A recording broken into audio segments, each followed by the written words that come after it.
Uma boa noite para todos, em nome de Jesus. A alegria em poder estar participando, poder participar desta celebração tão importante, irmã Esther, irmão Gilberto.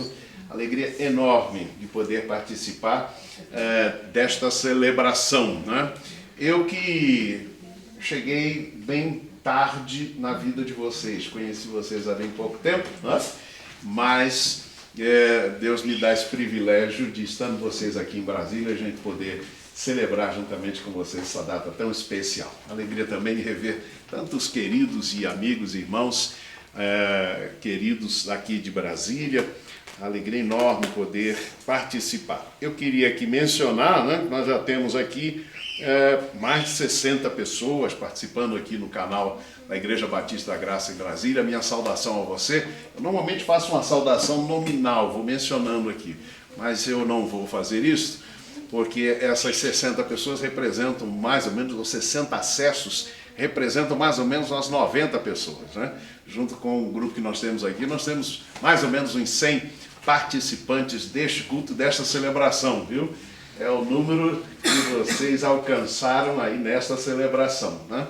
Então, certamente não todos que amam vocês, mas muitos dos que amam representativamente nessas 100 pessoas, mais ou menos, participando dessa celebração, tá bom? Eu queria ler o texto bíblico. Aliás, antes de ler o texto bíblico, mencionar, né, que 69 anos de casados, eu fui pesquisar e descobri que é chamada Bodas de Mercúrio.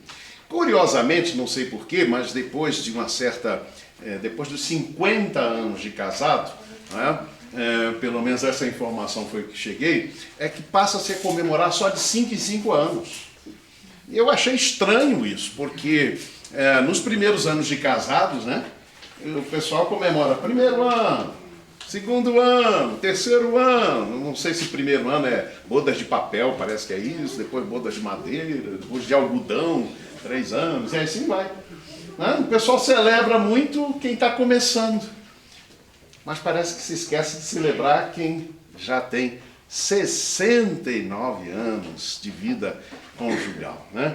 E chama-se Bodas de Mercúrio. Eu fui pesquisar então para saber por que Mercúrio. A ideia é que este metal ele faz a liga, né, entre vários outros metais, e faz a liga, certamente, não é? Quando a gente fala em 69 anos de casado, a gente só pode dizer que esta é uma inspiração para nós, né? Para todos nós. Eu que estou aqui com 38 anos de casado, por exemplo, é uma inspiração para mim, não é? Chegar aí a esta idade, a esta celebração, né? O Mercúrio, ele também é conhecido como hidrargírio, né? Eu acho que, deixa eu ver quantos aqui devem conhecer um pouquinho sobre o Mercúrio, Gilberto, né?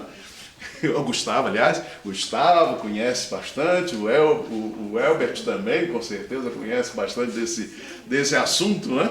E outros, com certeza, né? Mas este nome, hidrargírio, significa prata líquida, mas é também muito conhecido como prata viva, exatamente pela ideia do fluir, né? E dessa fluência. O nome Mercúrio homenageia um deus romano, que era o Mercúrio, né? Conhecido então como mensageiro dos deuses, e por isso eu fui recorrer a um outro mensageiro, não dos deuses, mas um mensageiro de Deus chamado Malaquias. O nome Malaquias, a expressão Malaquias, significa exatamente isso, mensageiro.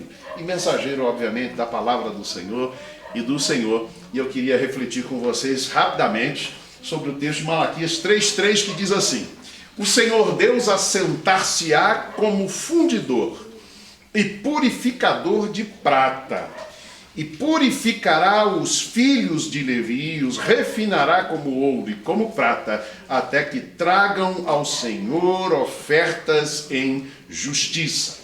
A ideia da fluência, a ideia do Mercúrio como prata viva, né? Ou como prata líquida, como o texto, como a expressão diz também, como era também conhecido, dá esta ideia certamente de fluir, como escorrer abundantemente, percorrer ou caminhar por uma determinada distância, num espaço e num tempo indeterminados. É vida que flui. E eu acho que aqui representa positivamente, fortemente, esse sentido da longevidade, de estar juntos por 69 anos de casados. Hoje celebra-se muito a aventura, né? Infelizmente, mas a gente precisa celebrar exatamente esse estar juntos, este enfrentar juntos as tempestades e as lutas que muitas vezes vêm sobre nós. E isso nos dá a ideia desta prata, este metal que era tão utilizado nos sacrifícios ou no templo, não é? Na adoração a Deus ele era muito utilizado e tinha este sentido simbólico muito forte aqui, visivelmente se referindo ao próprio povo de Deus. Eu quero pensar nisso a partir deste texto, como nós podemos ser pratas vivas, né? Com esta ideia de fluir e viver abundantemente, né? Por muitos anos, como vocês têm vivido esta vida a dois.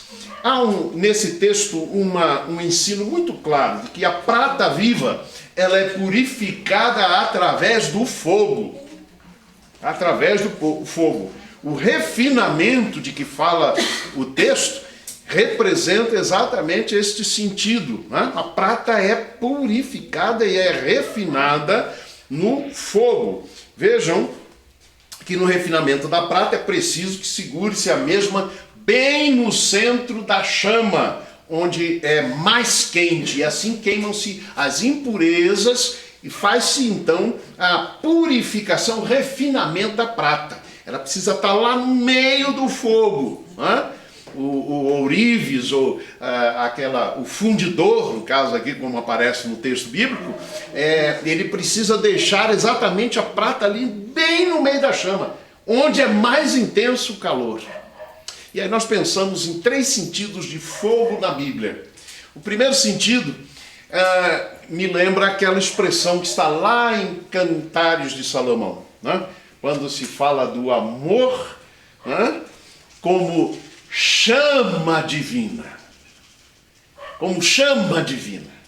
Não é meramente uma paixão humana e passageira.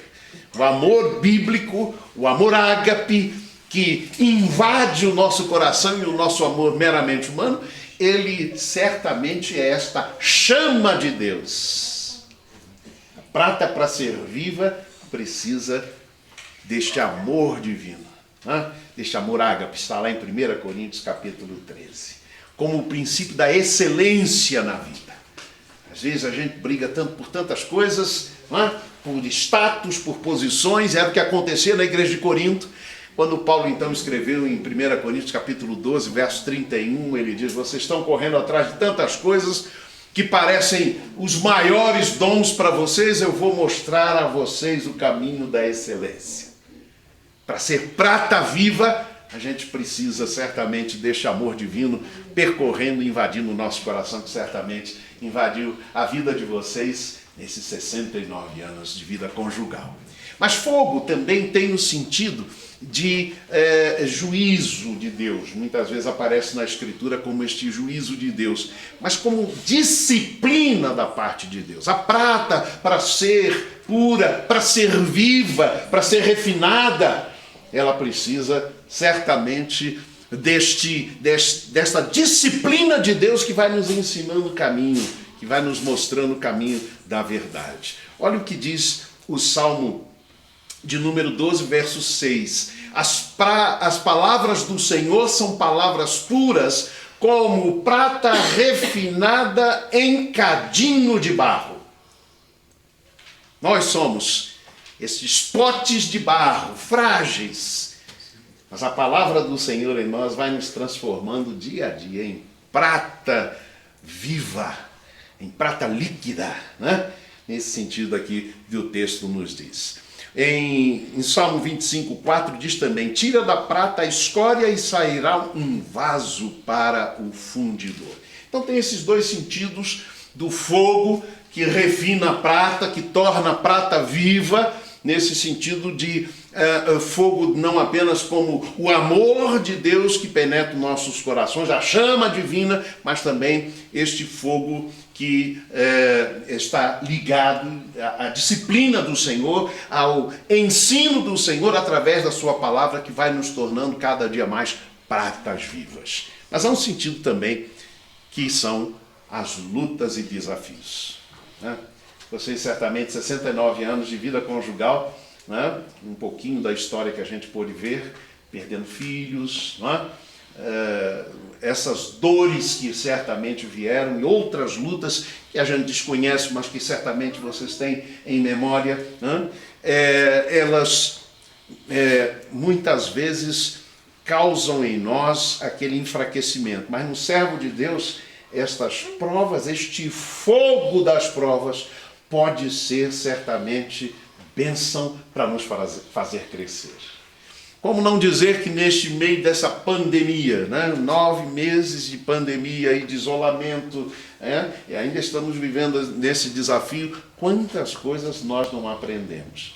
Uma das coisas mais preciosas que eu pude ver, que a gente aprendeu no contexto da nossa igreja especialmente, foi a dedicação à oração, e oração online, né?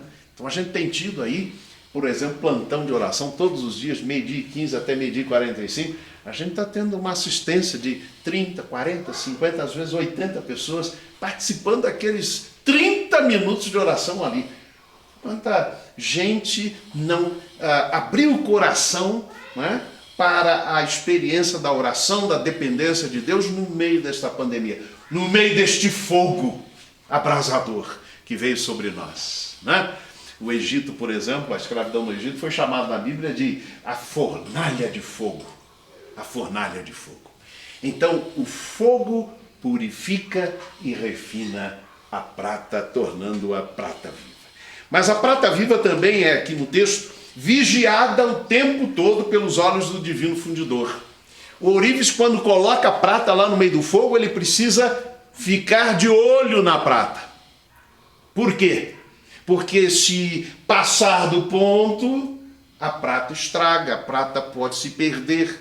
Então ele precisa ficar olhando o tempo todo. Isso nos mostra quando a Bíblia diz que Deus é este divino fundidor, este divino ourives, que nos ensina que o Senhor está constantemente com os seus olhos sobre nós.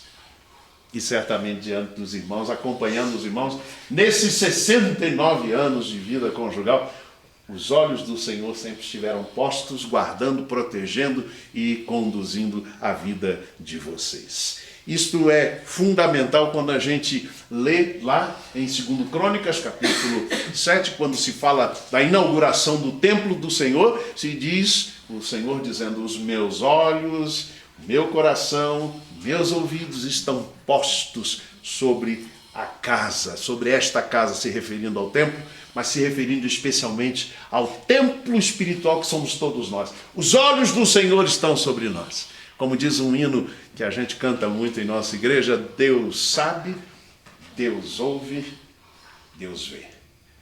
Os olhos do Senhor estão sobre nós. É isso que vai nos fazer nos tornar cada dia mais pratas vivas.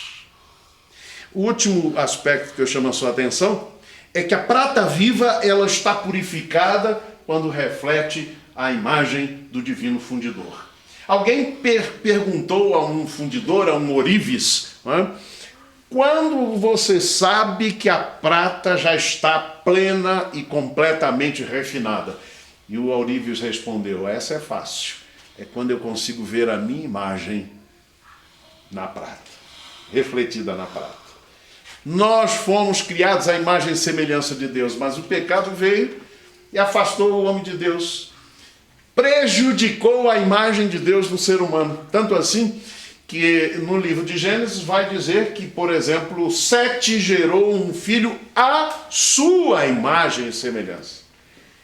Já não mais a imagem e semelhança de Deus, mas, digamos, intermediada por esta imagem humana falha, não é? Prejudicial, mas certamente nós podemos dizer que nós estamos aqui para sermos e refletirmos cada dia mais a imagem de Cristo em nós. Nós somos chamados a isso. A palavra de Deus nos diz, segundo Coríntios capítulo 3, verso 18, que a imagem de Cristo vai sendo transformada em nós em cada dia, pouco a pouco, pela ação do Espírito de Deus. 69 anos de casado significa que certamente durante este tempo o Senhor trabalhou na vida de vocês para transformá-los cada dia mais em imagem e semelhança de Jesus Cristo. Os irmãos certamente não são perfeitos, suas falhas, cada um dos irmãos. Mas o principal que eu chamo a atenção sobre essa questão da imagem de Deus em vocês, à luz desta experiência, é exatamente o compromisso. Ninguém fica junto 69 anos se não houver o compromisso. Compromisso primeiro com o Senhor, mas compromisso também, certamente, um com o outro. Esta é a maior lição e este é o maior exemplo que vocês estão nos dando nesta ocasião. É o exemplo de compromisso, de manter a liga juntos, como o mercúrio faz a liga entre os metais, manter esta experiência de ser liga um para o outro e liga para a família em tempos tão difíceis como esse que a gente enfrenta, em que as relações são tão, alguém já chamou, líquidas, né? Mas não líquidas aqui no sentido da prata líquida, da prata viva, mas líquidas no sentido de passageiras, temporárias e efêmeras. Neste tempo, vocês são um exemplo para nós. Que Deus abençoe, que Deus continue abençoando vocês nesses tempos desafiadores agora, né? E certamente com a idade vêm os grandes desafios, maiores desafios ainda, mas que Deus continue abençoando. Parabéns e obrigado por serem exemplo também para nós. Deus os abençoe.